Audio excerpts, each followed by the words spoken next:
Guys, welcome to my YouTube channel. അപ്പോൾ നാളെ കർക്കിടക ഒന്നാണ്. കർക്കിടക ഒന്നായതുകൊണ്ട് നാളെ നമ്മൾ ശ്രീബോധി വെക്കും. രാവിലെ തന്നെ കുളിച്ചൊരുങ്ങി നമ്മൾ ശ്രീബോധി വെക്കും. അപ്പോൾ ശ്രീബോധി വെക്കാൻ വേണ്ടി ദശപുഷ്പം ആവശ്യമുണ്ട്. ദശപുഷ്പം തപ്പി ഇറങ്ങിയതാണ്. അപ്പോൾ നിലമ്പന കിട്ടിയിട്ടുണ്ട്. നിലമ്പന നമ്മൾ ദശപുഷ്പമാണ്.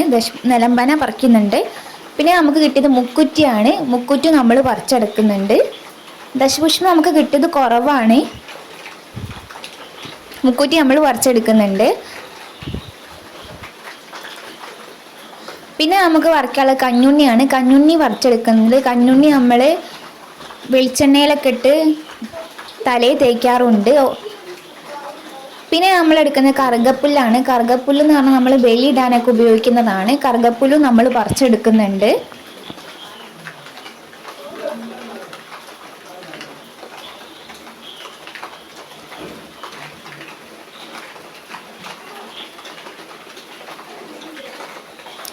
പിന്നെ നമ്മൾ എടുത്തത് ഉഴിഞ്ഞയാണ്. ഉഴിഞ്ഞ നമ്മൾ പറിച്ചെടുക്കുന്നുണ്ട്.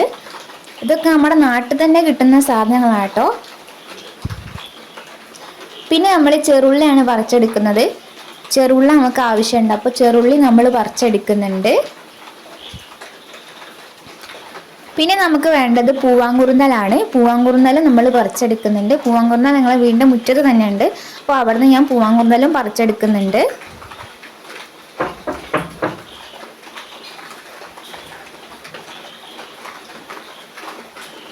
പിന്നെ ഇത് വെക്കാൻ വേണ്ടി ഒരു കിണ്ടിയും പിന്നെ പലകയാണ് വേണ്ടത്. അത് നമ്മൾ കേകി വൃത്തിയാക്കി വെക്കുന്നുണ്ട്. നാളെ രാവിലെയാണ് ശ്രീബോധി വെക്കേണ്ടത്. അപ്പോൾ തലേന്ന് തന്നെ ഇതൊക്കെ കേകി സെറ്റാക്കി വെക്കുകയാണ്.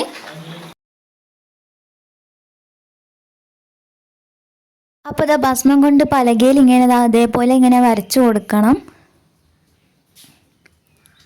പിന്നെ കിണ്ടിയിൽ വെള്ളം നിറച്ച് അത് പലകമ വെച്ചിട്ട് നിന്നാൽ നമ്മൾ പറിച്ചു വെച്ച ദശപുഷ്പമൊക്കെ ഇതിലേക്ക് എടുത്തു വെക്കണം.